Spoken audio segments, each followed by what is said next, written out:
Two men face off, no referee, no rulebook, just two bodies, a crowd, one question: who's stronger? That moment is older than agriculture, older than cities, older than the wheel. So let's ask the real question. Did ancient humans have a World Cup? What if the thing fueling that massive spectacle, the raw urge that stops billions of lives, isn't actually a modern invention at all? Because the part that makes 3 billion people watch grown men kick a ball, that part might be way older than you think.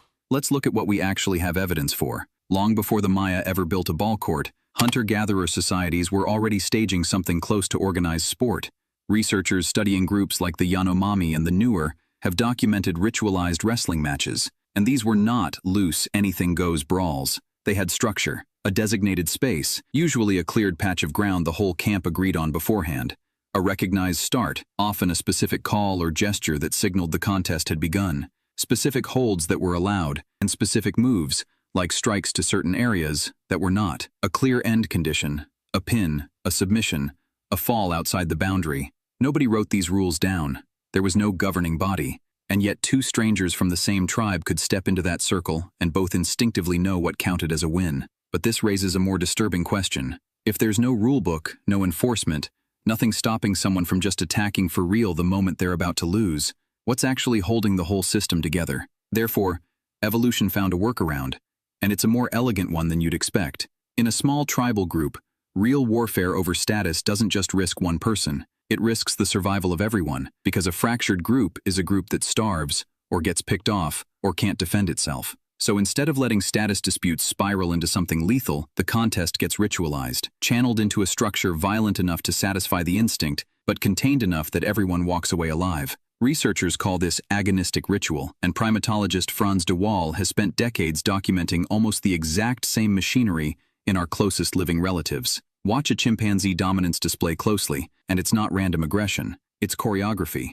hair bristling along the spine to look larger, specific pant-hoot vocalizations that escalate in a predictable pattern, branch shaking, charging, all performed at a volume and intensity calculated to make the rival back down before actual contact happens. De Waal's research is clear on why this matters. The ritual exists specifically to prevent the kind of raw violence that would fracture the troop permanently.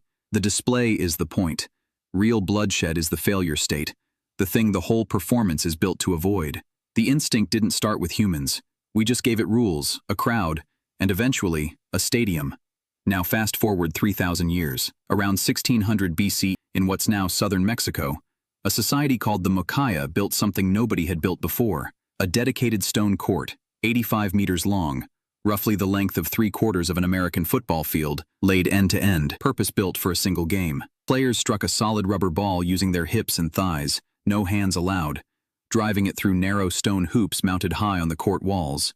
And this detail matters more than it sounds like it should. That ball was solid rubber, dense, and moving at speed off a hard stone surface. Historical accounts and skeletal evidence from later Mesoamerican ballgame sites suggest players absorbed serious blunt force injuries, bruised organs, fractured bones, sometimes worse. This was not theater. The spectacle came with real physiological stakes for the men playing it. Archaeologist Michael Blake led the excavations at Paso de la Amada in the 1980s and uncovered exactly that, a stadium for a sport, built before the pyramids of Egypt were finished. And building it wasn't a weekend project. Moving and shaping that much earth and stone with no draft animals, no metal tools, required organized, sustained labor, the kind only a society with surplus resources and centralized planning could pull off. This wasn't recreation. It was infrastructure. A society spent real labor, real risk, and real resources building a permanent venue for mass competitive spectacle. Meanwhile, an ocean away, ancient Greece arrived at the same conclusion independently. The first recorded Olympic Games dates to 776. No contact with Mesoamerica. No shared blueprint. 3 separate civilizations. Same invention. Bring people together. 2 sides compete under shared rules. The result means something bigger than the game. That's not coincidence. That's wiring. So what's actually firing in your brain when you watch a World Cup match? Neuroscientist Robert Sapolsky's research on anticipation and reward circuitry shows something critical here. Dopamine doesn't spike when your team scores. It spikes in the seconds before, and there's a reason that timing isn't an accident. A hunter tracking prey across open ground needed that mid-chase dopamine surge to keep pushing through hours of exhaustion, the body burning, the legs screaming to stop.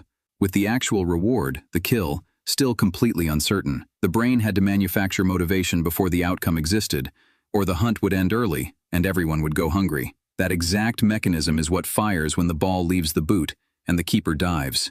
The weight, the mid-air uncertainty, that's not new tension. That's an ancient survival engine, repurposed for 90 minutes of football. There's a second layer underneath that, and it's even older. Researchers studying coalitionary psychology point to circuitry built for something far more serious than sport, instantly sorting the world into us and them. But here's what makes it disturbing. This alarm system wasn't designed to track something as small as a single point.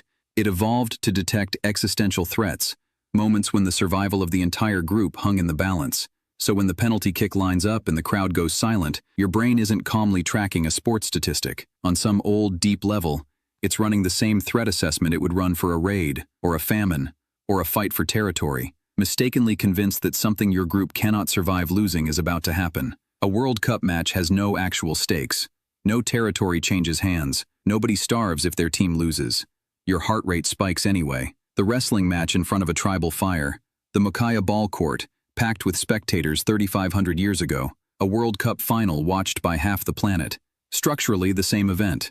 Two sides, shared rules, a crowd that already knows who they are before the match even starts. So no, ancient humans didn't have a World Cup. They didn't need a trophy, a flag, a stadium with floodlights. What they had was the exact same nervous system you're using right now, to feel something when your team scores. The game changed, the rules changed, the wiring underneath never did.